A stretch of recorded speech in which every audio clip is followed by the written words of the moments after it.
Start કરશું personal pronounce, વ્યક્તિગત સર્વનામો.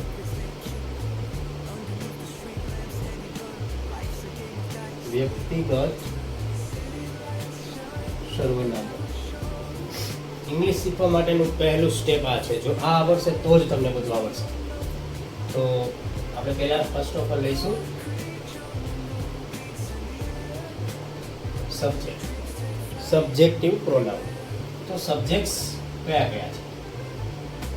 તો એની અંદર છે I, we, you, they, he, she, it. આ 7 સબ્જેક્ટ છે. આ સાથે 7 સબ્જેક્ટનો આપણને ગુજરાત આવડવું જોઈએ.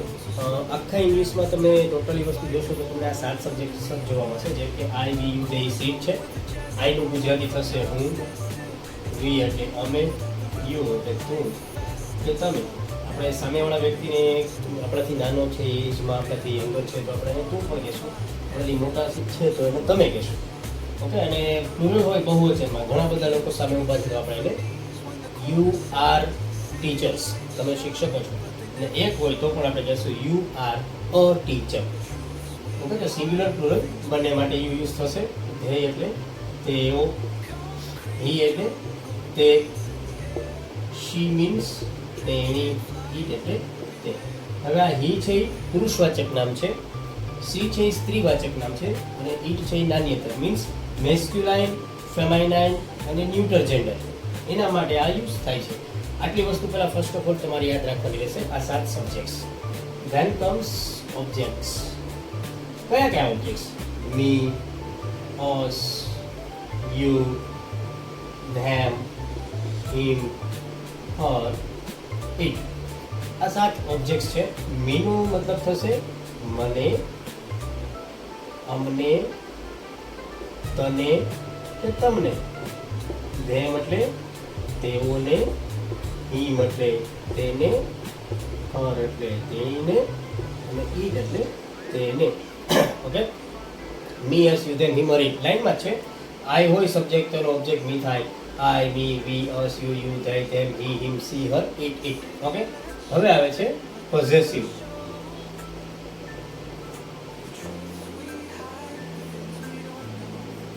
આ છે પોઝેસિવ એડજેક્ટિવ.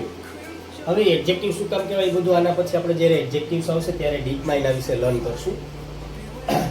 મી છે તો એનું પોઝેસિવ એટલે માલિકી દર્શક, એડજેક્ટિવ એટલે વિશેષણ. આ એકચ્યુઅલી છે બધા પર્સનલ પ્રોનાઉન, પણ આના વિશે મેં કીધું આપણે નેક્સ્ટ લેક્ચરમાં જ્યારે આના વિશે સ્ટાર્ટ કરશું એડજેક્ટિવ વિશે ત્યારે હું તમને આના વિશે ડીપમાં ઇન્ફોર્મેશન આપીશ. અત્યારે કહીશ તો તમને ખબર નહીં પડે. એટલા માટે પહેલાં અહીંથી આપણે સ્ટાર્ટ કરીએ.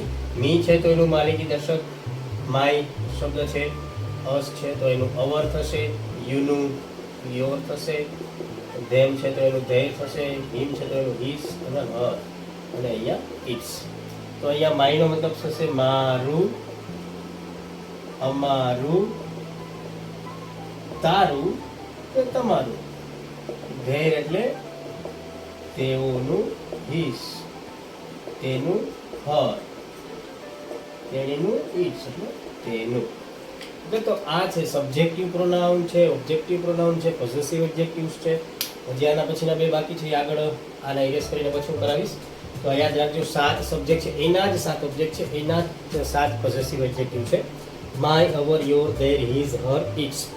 મારું, તમારું, અમારું, તારું, તેઓનું, તેનું, તેણીનું, તેનું. ઓકે. આ તમારે ગમે એમ કરીને યાદ રાખવાના છે. ફર્સ્ટ ડે છે જે પર્સનલ પ્રોનાઉનનું, એમાં તમારે આ યાદ રાખવાના છે. હજી 2 ટેબલ 2 આવે છે બીજા, પોઝેસિવ પ્રોનાઉન અને રિફ્લેક્સિવ પ્રોનાઉન આવે છે. બરોબર.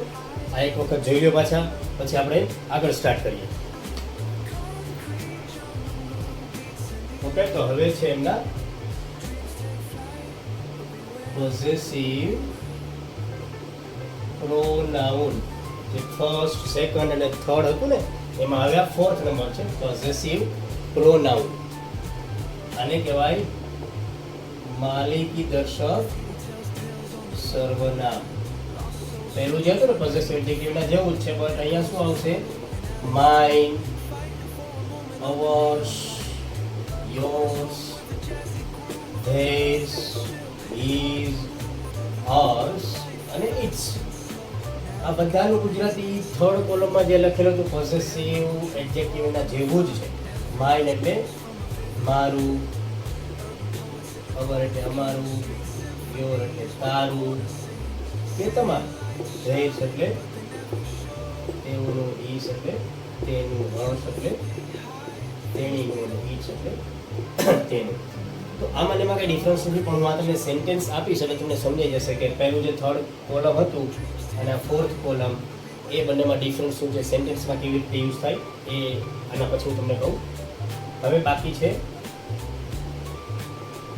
રિફ્લેક્સિવ પ્રોનાઉન.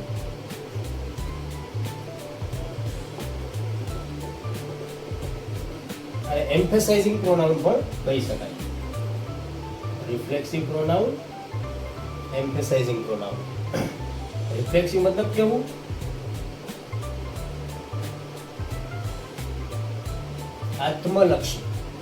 આત્મલક્ષી સર્વનામ છે.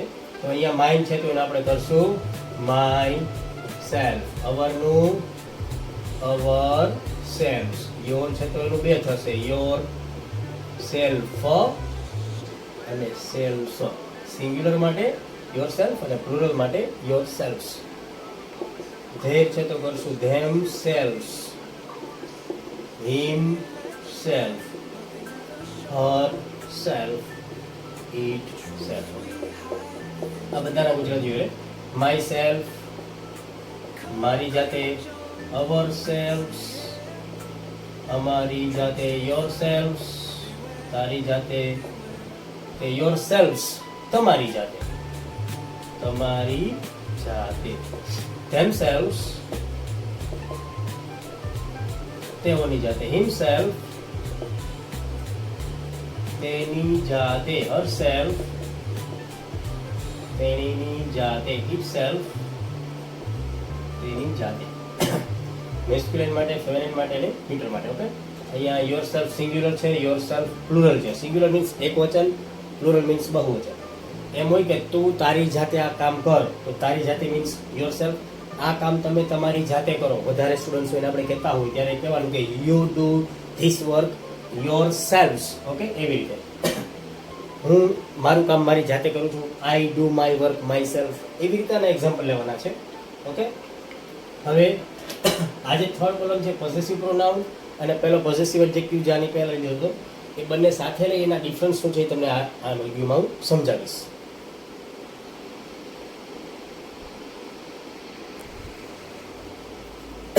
ઓકે, તો હવે મેં આ બંને ઓલરેડી બોર્ડમાં લખીને રાખેલા છે. બેના ડિફરન્શિએટ કરવાના છે આપણે. પોઝેસિવ એડજેક્ટિવ અને પોઝેસિવ પ્રોનાઉન, આ બંનેમાં ડિફરન્સ શું છે? બંનેના ગુજરાતી સેમ છે. મારું, અમારું, યોર્સ તમારું, તે તેઓનું, તેનું, તેણીનું, તેનું. ઓકે, તો બેમાં ડિફરન્સ એટલો છે. તો એના માટે આપણે જોઈએ એક એક્ઝામ્પલ જોઈએ. For instance, let's see an example. First one, હું એમ કહું this is my bicycle. This is my bicycle.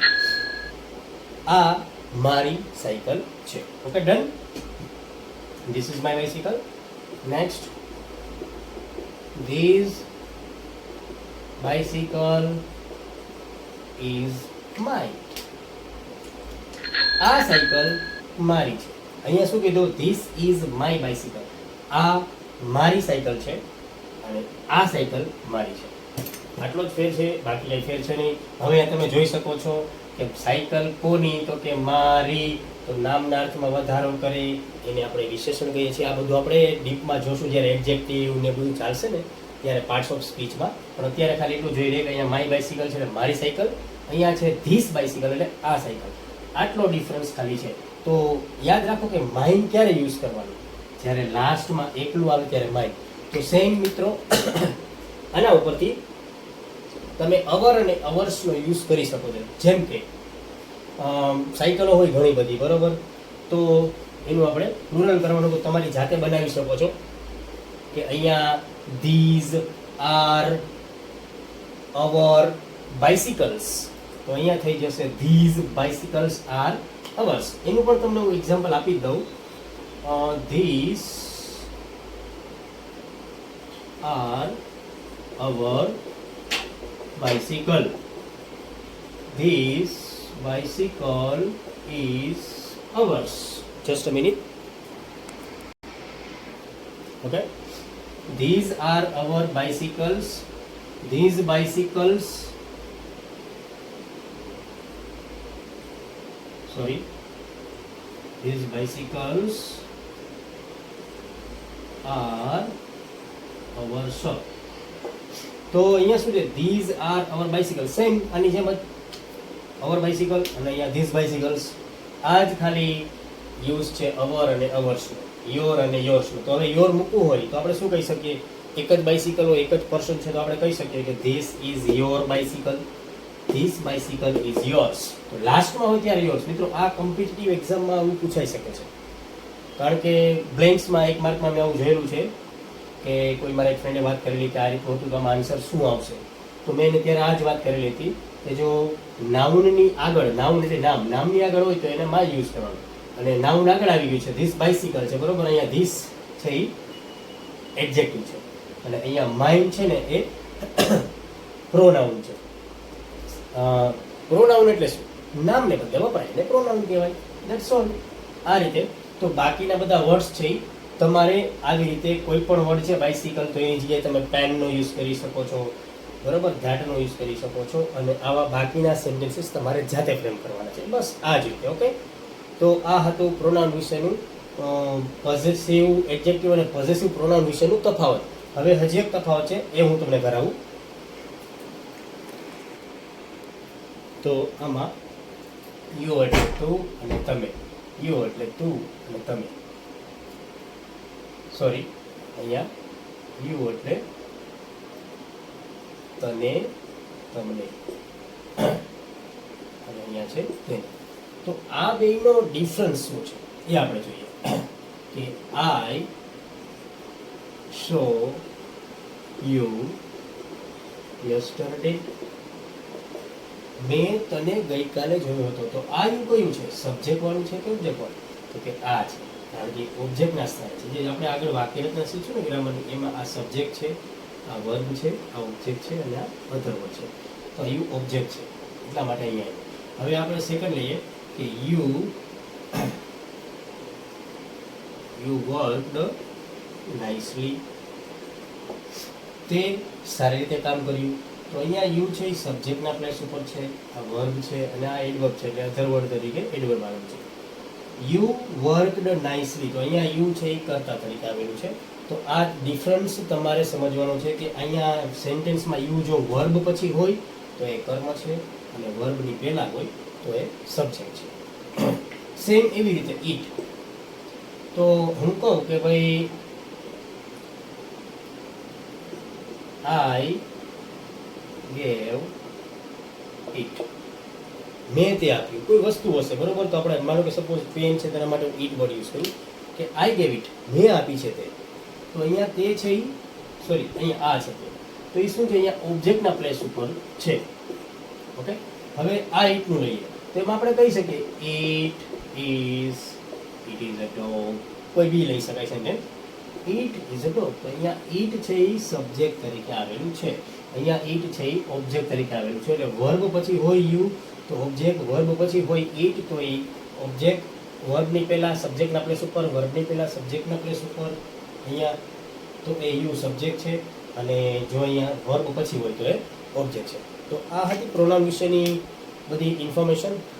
હવે એમાં મેઇન વસ્તુ છે એ તમને કહી દઉં કે આપણે આજે જે પ્રોનાઉનનો ટેબલ લર્ન કર્યો છે એ ટેબલમાં સબ્જેક્ટથી સ્ટાર્ટ કરી. પર્સનલ પ્રોનાઉન ઇંગ્લિશમાં ગમે તે સેન્ટેન્સ હોય, ગમે તે તમે યુનિટ સ્ટડી કરતા હોય, ગમે તે સ્ટાન્ડર્ડ હોય, આ બધાનો યુઝ છે એમાં હાલતા ને ચાલતા આવતો જ રહેશે, આવતો જ રહેશે. તો જો આ તમારું ફ્લુઅન્ટ કડકડાટ સડસડાટ હશે તો તમે પાછા નહીં પડો. અને ખાસ પેલું જે ધેમ, ધૈર, ધૈર્ય, ધ્યેય, આ બધા વર્ડ્સ છે એનું ગુજરાતી સાથે તમારે યાદ રાખવાનું રહેશે, બરોબર. તો પ્રોનાઉન વિશેનો આજનો ટેબલ આપણે અહીંયા સુધી રાખીએ.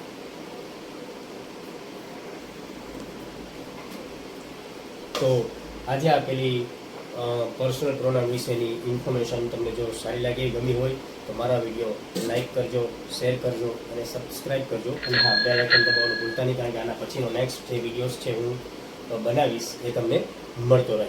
ઓકે, તો અહીંયા સુધી રાખીએ. ડન.